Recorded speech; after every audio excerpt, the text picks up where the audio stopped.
Ok, muy bien. Vamos a entrar a Supabase. Espero que todo el que esté aquí esté dentro. Y espero que no lo adentro.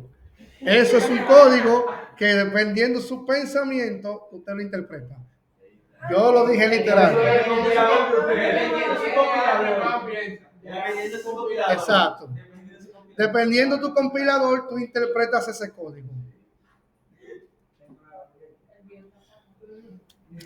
Bien, miren, Supabase es una alternativa muy famosa y muy robusta a lo que es Firebase. Vamos a entrar aquí al sitio web de Firebase.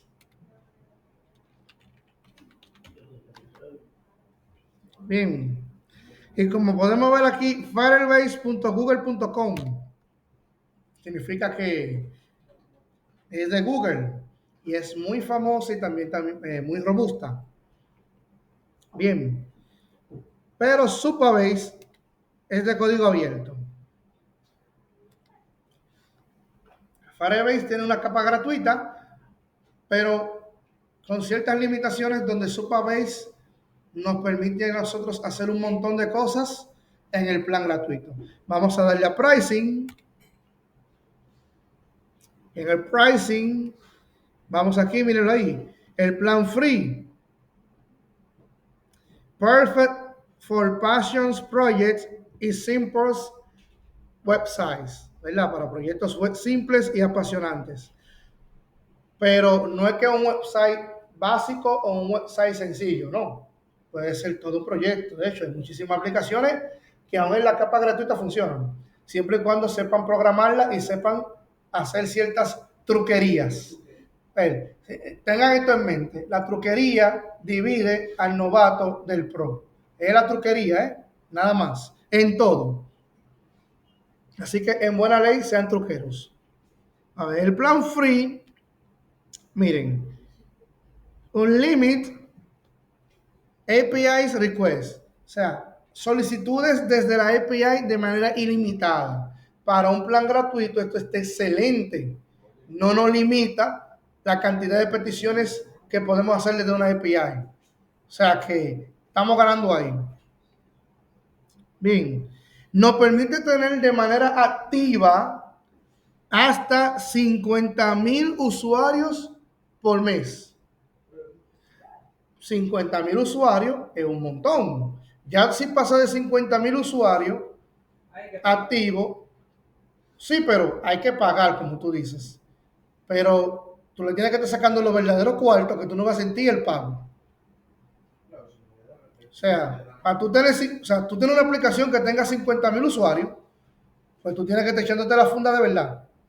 Entonces, no te debe de doler el pago. Al contrario, tú tienes que abrazarlo porque es para tú tener muchísimo más usuarios. Pero que está bien, o sea, para iniciar una startup, para iniciar un proyecto, está más que bien. ¿Verdad? 500 megabytes de tamaño en la database. Y ustedes dirán, 500 megas es chin. Depende de la truquería que usted haga. Porque si usted le va a dejar todo a que se guarde en esa base de datos, usted está mal. Si usted se crea varias bases de datos y la relación entre ellas, usted es un pro. Bien, porque estamos hablando que es 500 megas por base de datos. Y yo puedo crearme varias bases de datos con un usuario. Si usted se crea par de usuarios, usted tiene par de cuentas y multiplique, por ejemplo, 500 por 5 o, bueno, por 5, vamos a ver en un momento cuánto es el límite, pero 500 por 5, para poner un ejemplo, y usted tiene 5 cuentas, ese 500 por 5, ¿verdad? Que son 2,500, usted lo multiplica por 5 y te va a dar 2,5 gigas. Y te dirá, sigue siendo poco en teoría, pero no lo es. Porque en las bases de datos, los datos se guardan en un formato que no pesa casi nada. O sea, el procesamiento es el que consume a nivel de memoria con los recursos, pero la base de datos lo guarda en un formato que puede estar comprimido, por lo que puedes ahorrar muchísimo más. Pero tengamos en cuenta que tú puedes conectar tu base de datos local con tu base de datos remota. En este caso, Supabase. Significa, y a esta base de datos tú le puedes hacer un backup. Significa que con una buena estructura, a través de comunicación con la API, tú le puedes sacar muchísimo rendimiento a esa base de datos y ya cuando estés monetizando, ya tú puedes migrar a mejores planes que tienen más gigas, pero obvio le vas a sacar el provecho. O sea que, aunque lo veamos como pequeño, desde el punto de vista de usuario, a nivel de base de datos, es mucho. Y más si lo sabes multiplicar bien. ¿De acuerdo? Y las cuentas se hacen gratuitas. Bien. Tenemos aquí 5 gigas de caché, 5 gigas de crecimiento, 1 giga de archivos de file storage y el soporte de la comunidad. La comunidad de desarrolladores de Supabase es extremadamente grande. Significa que cualquier falla que ocurra y usted la reporte, va a haber un equipo que va a darle soporte para mejorar el producto. Y por eso es que han crecido tanto. Bien, ya usted puede venir aquí y luego tenemos un plan Pro que son $25, que tampoco son nada. O sea, si usted migra del plan free al plan Pro, $25, pero imagínense que usted se esté ganando miles de dólares. Ganándose miles de dólares mensual, paga $25, eso usted no lo va a sentir. Eso es como que te descuenten un impuesto. Y tienes más ventaja aparte de la versión free. ¿Verdad? Como lo podemos ver aquí. Y ya el plan Enterprise, el plan Team, que llega ya a los $600, pero cuando yo te tengo un plan Team, usted tiene que estar, o sea, la aplicación suya, el proyecto suyo tiene que estar full. Estamos hablando que usted se busque de $10,000 para allá. Bien, porque o sea, si usted lo hace de manera escalada, usted puede empezar a monetizar sus proyectos con el plan free y ya cuando usted tenga que migrar al plan pro, pues ya usted tiene el dinero suficiente para pagar el plan del plan free al plan pro y luego el plan team, donde ya hay un equipo de trabajo. Y fíjense que dice team, significa que ya tu aplicación creció tanto que ya tú solo no le das mantenimiento. Ya tú tienes que estar contratando un equipo, es decir, ya tú eres una empresa, tú eres una entidad. O sea que te sale pagar $600, que no es nada para una entidad. Quizá para usted como usuario puede que signifique algo, pero para una entidad no debe de significar mucho. Y luego está el plan custom, que ya eso es que te lo calculan dependiendo de tus necesidades específicas y ya tú hablas con el salesperson, la persona de venta. Pero ya cuando tú llegues a ese nivel, estamos hablando que es de corporación para allá. Bien, o sea que de hacerlo bien, lo que usted tenga que pagar no lo va a sentir su bolsillo, ¿de acuerdo? Entonces, le damos Start for Free.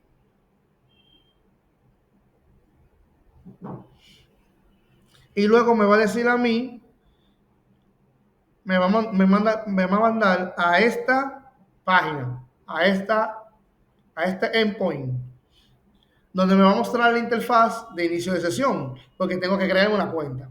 Como les decía a ustedes, yo puedo iniciar con GitHub, continuar con SSO o puedo directamente crearme un usuario y una contraseña. Bien. Y le puedo decir sign up now, es decir, puedo crear una cuenta ahora. Pero ¿qué pasa si le doy a GitHub? Él me va a redirigir a la cuenta de GitHub, ¿verdad? Y me va a pedir que inicie sesión, ¿verdad? En GitHub para continuar y darle los permisos a Supabase. Yo puedo hacerlo con mis credenciales o puedo iniciar con mi cuenta de Google o con mi cuenta de Apple siempre y cuando la tenga vinculada. ¿De acuerdo? Y en caso de que usted tampoco tenga una cuenta de GitHub, bueno, pues usted se crea una nueva cuenta o se crea una cuenta de email y la vincula. Bien, yo tengo mi cuenta de GitHub, ¿verdad? Y ya me he creado mi cuenta. Una vez usted inicia sesión, simplemente le da permiso y te va a llevar a un panel, ¿verdad? Este es un ejemplo del panel, pero le voy a mostrar también otro que te lo pone por defecto, que es este. Bien, cuando vas a crear un nuevo proyecto. Te pide una configuración por defecto en la primera vez, ¿verdad? No me la va a mostrar aquí porque ya la configure, que para qué uso le vas a dar. Si es para uso personal, si es educativo, si es para un startup, ¿verdad? Todo eso. Por ahora elija para uso personal, porque usted no tiene un startup. Y a nivel de, cuando dice a nivel de educacional, no se habla a nivel de estudio, se habla a nivel de que usted va a enseñar, es decir, como un teacher, o que usted tiene una cuenta de estudiante que te va a dar ciertos beneficios adicionales. Pero como su cuenta es personal, o sea, solamente la va a usar usted para un proyecto personal, que más adelante usted lo puede convertir a un proyecto profesional. O sea, esa configuración usted se va a settings y la cambia. Ah, no, mira, yo no quiero usar Supabase para fines personales. Quiero, ¿verdad? Crecer. Y actualiza su perfil. O sea, eso es normal. ¿De acuerdo? Cuando se crea la cuenta, te va a pedir directamente que crees un proyecto. Como ustedes vieron al principio, ya yo tenía un proyecto creado, pero quiero crear otro para crearlo a ustedes desde cero. ¿De acuerdo? Esta es la forma en que se crean las bases de datos online y luego entonces me va a llevar al dashboard y al panel de control de ese proyecto para yo construir mi base de datos ahí. Que tengo varias formas de hacerlo, pero la más chula es con el editor de código. Bien, entonces yo tengo aquí mi organización, le puse KFH, ¿verdad? Que la creé justamente al crear mi perfil. Project Name, yo había creado una llamada DealerDB. Vamos a crearle una que se llame CyberClass, ya que estoy dando la clase de hoy en base de datos en CyberClass. Le agregamos una base, una password. Usted le puede crear una password, ¿verdad? Pero recomiendo que usted le dé a Generate a Password y que él genere la password, ya que él tiene las características para generar una password segura siguiendo los lineamientos. Si usted sabe crear una password segura, cumpliendo todos los lineamientos, no hay problema en que usted manualmente se la agregue. Pero si él tiene una función de generar la password, simplemente usted se la coloca.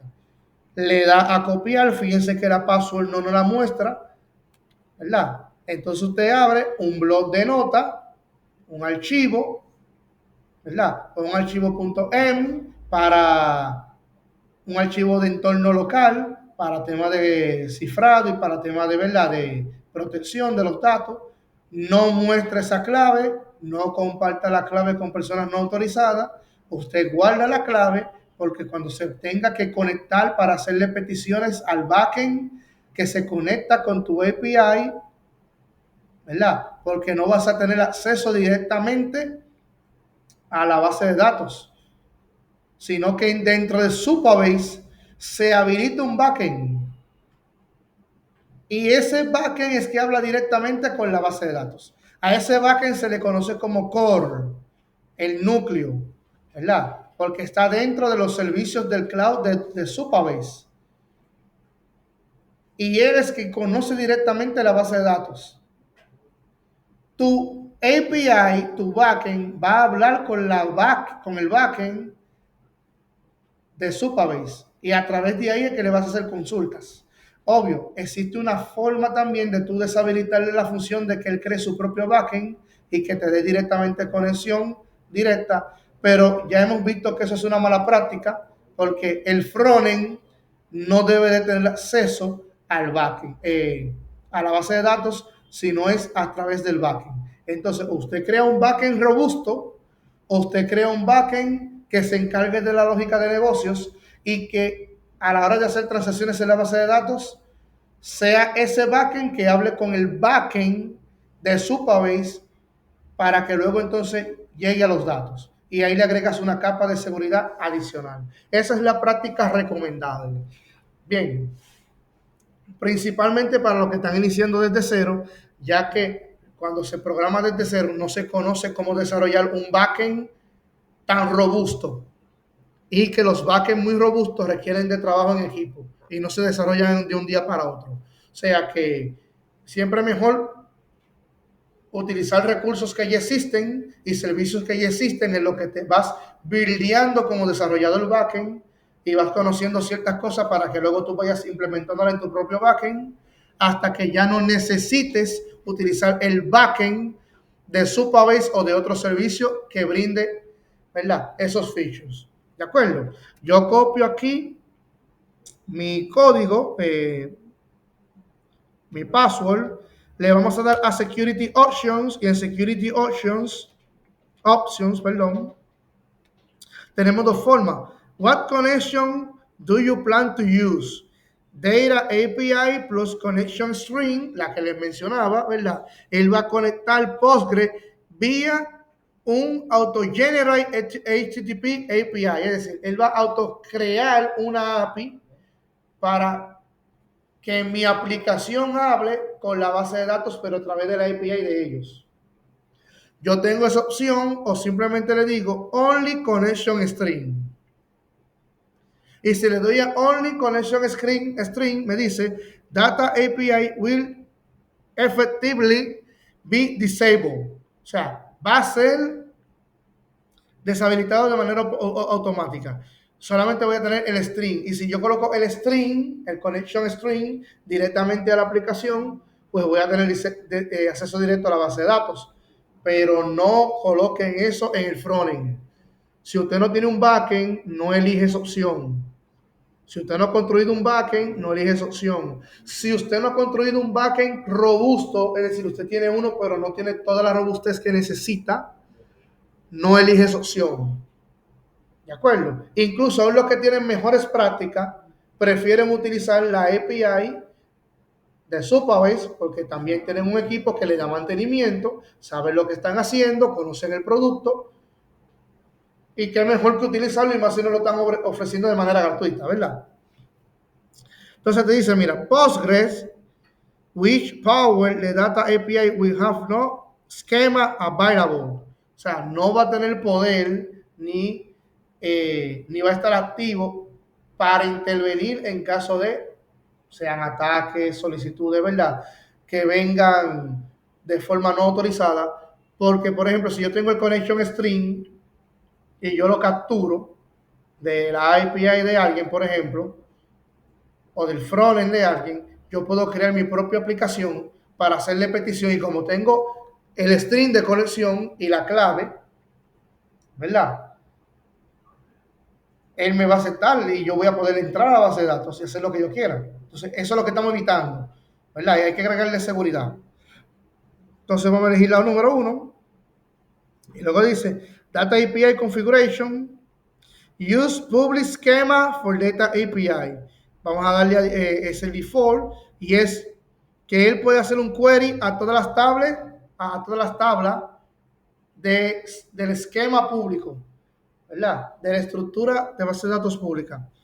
Si decimos aquí Use Dedicated API Schema, esto solamente me va a permitir hacer request de qué, de la lista a la que yo le permita hacerlo. Es decir, yo tendría una lista, un whitelist, una lista blanca, ¿verdad?, con los esquemas a los cuales se le puede hacer request. Esto es seguro, ¿verdad?, pero requiere un poquito más de conocimiento técnico porque para hacer el filtrado, el whitelist, ¿verdad?, tiene que saber manejar la estructura de Supabase y también de tu API con la que se va a conectar. Entonces, por ahora lo dejamos así. Y luego vendríamos aquí a Advanced Configuration. ¿Y qué tipo de Postgres queremos utilizar? Bueno, Postgres, ¿verdad? El por defecto.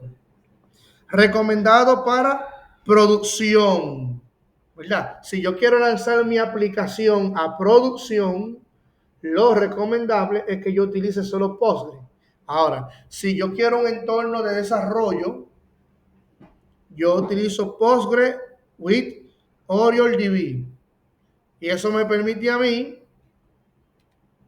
como ven aquí, trabajar con una base de datos que no esté en producción. ¿Cuál es el problema de que una base de datos no esté en producción? O sea, ¿cuál es la ventaja y la desventaja? Porque tiene ventajas. Es que te permite desarrollar una base de datos donde tú, de manera local y a través de una conexión directa, obvio, a través de una API, puedes hacer consultas, pero no va a estar abierto al público. Bien. Pero ya cuando tú quieres desarrollar una aplicación que va a ser consumida por un usuario final o por varias aplicaciones, lo recomendable es utilizar la versión en público, ¿verdad? El Postgres. Entonces elegimos esta. Le damos a Create New Project. Él establece la configuración y me está dando el dashboard ya con ese proyecto. Bien, me está diciendo a mí que el nombre es Cyberclass, y yo le pongo aquí en nano, miren lo que me dice ahí. Bien,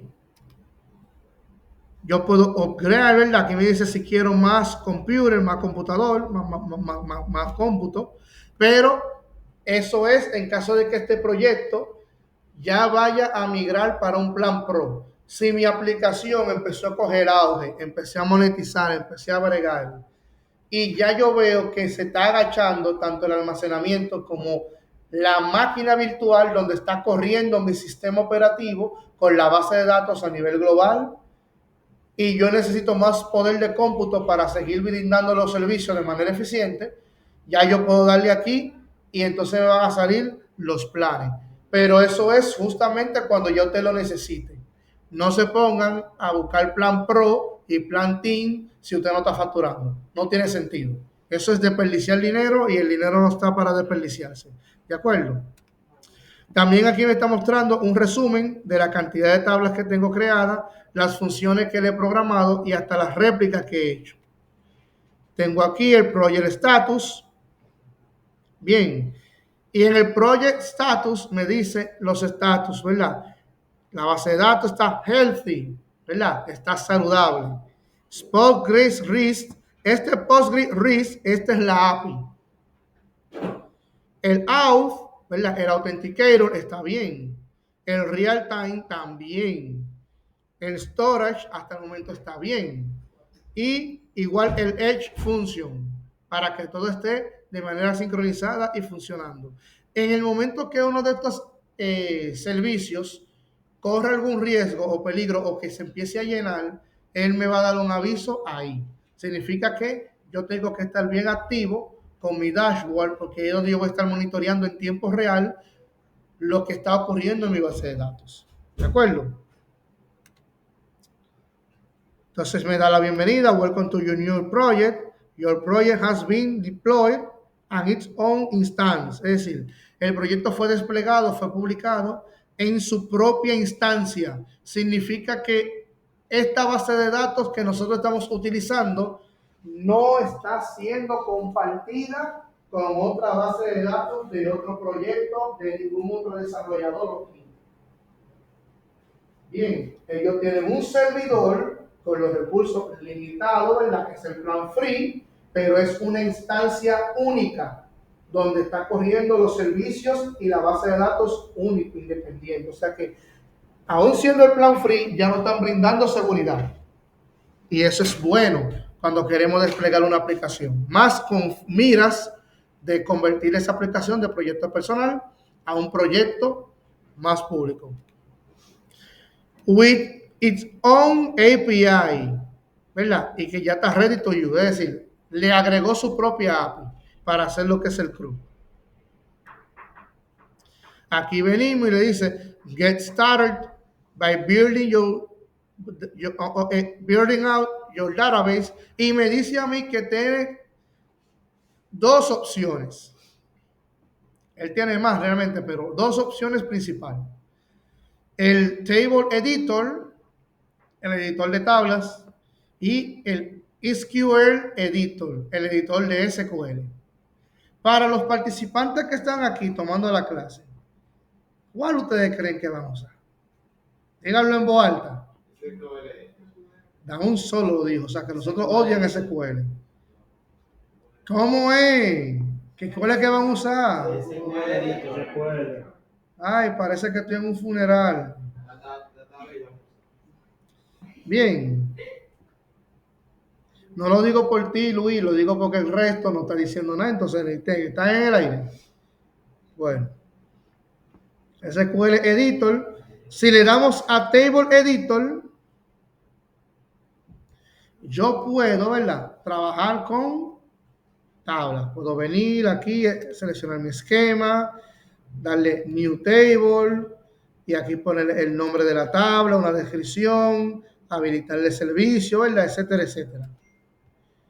Pero yo también aquí tengo mi SQL Editor. Y mi SQL Editor me va a abrir un editor online de SQL, como el que hemos visto en Programmix, ¿verdad? Y en otros que hemos visto, ¿verdad?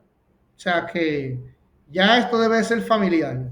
Tenemos el cuadro aquí donde podemos escribir código SQL. Tenemos los botones, ¿verdad? De saber qué vamos a utilizar. El botón de Run, ejecutar. Los resultados. Y un panel de control para yo saber todo lo relacionado a mi proyecto. Bien. Si yo quiero conectar mi proyecto, simplemente le doy a Connect. Le doy aquí.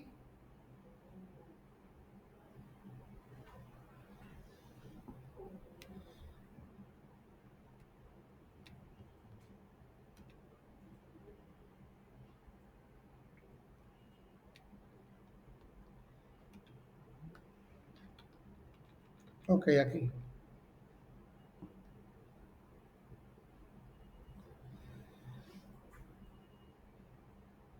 A ver cuál es el error que me está dando. Ok, ya. Él quiere que yo me autentique. Aquí tiene que ir, este es el connection string. Bien, para hacer la conexión. Donde dice your password, hay que colocar la password, ¿verdad? La que tú copiaste cuando la autogeneró o la que tú le pusiste manual. ¿De acuerdo? Dígame. No, sí, los cochetes. Pero no vamos a hacer eso ahora. Lo que yo quiero que ustedes hagan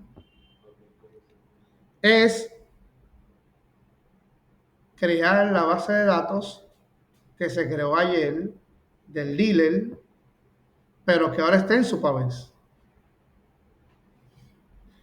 Usted puede, por ejemplo, fíjense que dice private, ¿verdad? Aquí yo tengo un query único, pero que no está nombrado. Yo puedo tener tantos queries como yo quiera. Puedo abrirle una nueva pestaña, lo puedo renombrar, por ejemplo. Yo voy a decir qué es lo que query, porque es el nombre que me llegó a la mente. Bien. Pero yo puedo crear más query, o sea, más bloques, ¿verdad? Puedo crear un new sniffer, ¿verdad? Puedo aquí agregar un nuevo query, un new, ¿verdad? Escribo algo, lo que sea, y lo puedo renombrar. ¿Y qué es lo bueno de esto? Por ejemplo, ¿qué es lo bueno de esto? Que yo puedo nombrar diferentes queries para un mismo proyecto o diferentes hojas que contienen diferentes queries y yo puedo entonces segmentar, porque yo puedo decirle create tables, ¿verdad?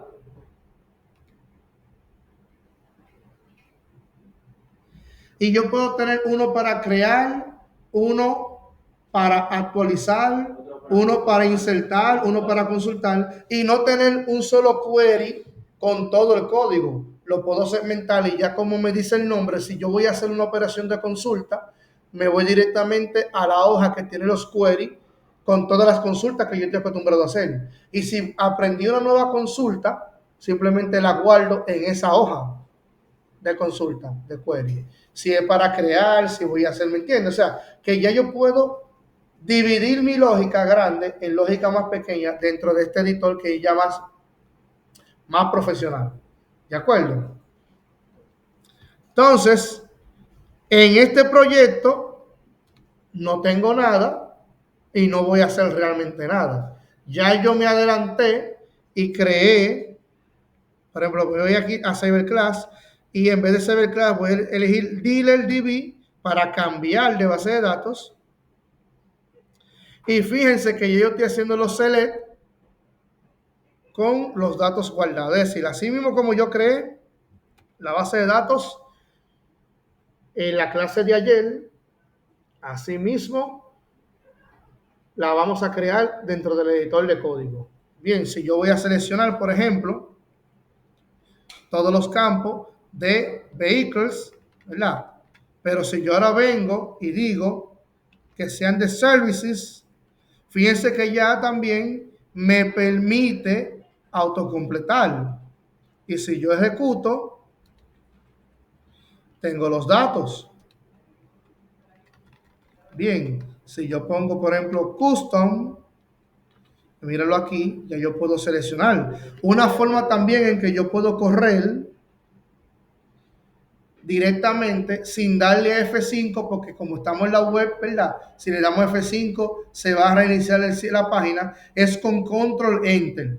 O sea, yo puedo darle aquí al botón Run y él lo va a ejecutar el query, pero también yo puedo darle clic aquí y hasta puedo seleccionarlo si tengo más de uno y quiero seleccionar solo ese. Presiono la tecla Control y le doy a la tecla Enter y él va a ejecutar para fines de ser más ágil con el teclado, ¿verdad? Si quiero venir aquí y en vez de custom, quiero utilizar employees, ¿verdad? Y mírenlo ahí. O sea que yo tengo mi base de datos. Vamos a utilizar sales para ver las ventas.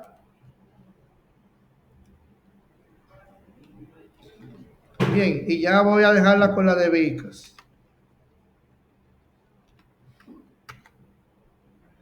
Bien, entonces su trabajo es crearse una cuenta en Supabase, siguiendo los parámetros que ya vimos aquí, crearse un nuevo proyecto en Supabase, debe de nombrarlo, por ejemplo, como esta es una base de datos de dealer, yo lo llamé de dealer-db, pero usted si va a crear su proyecto, pues debe de ya tener el nombre de su proyecto -db, ¿verdad? Debe de ser tener concordancia con el nombre del proyecto. Crear las tablas. En PostgreSQL no es tan necesario utilizar el Create Database porque ya el motor de SQL, cuando levanta la base de datos nueva, él crea su base de datos con el nuevo proyecto. O sea, ¿de acuerdo? O sea, que simple y llanamente tenemos que proceder a crear las tablas. Bien, o sea, ya estos gestores, cuando usted crea un proyecto nuevo, hace el Create Database y el nombre del proyecto, y cuando usted lo selecciona, él está utilizando el Use Database y el nombre del proyecto, como lo vemos acá. Bien, entonces, usted crea las tablas con los campos, ¿verdad? Usted crea su esquema y luego entonces le inserta varios datos para probar y hacer varias consultas y finalmente realice las consultas para verificar que todo está correcto. Deben de hacer tanto con la base de datos dealer como con la base de datos de su proyecto final, al cual ya le vamos a crear un backend para ya conectarnos a Supabase y empezar a hacer consultas directamente desde la aplicación. Esto es todo por este vídeo. Espero que les haya gustado.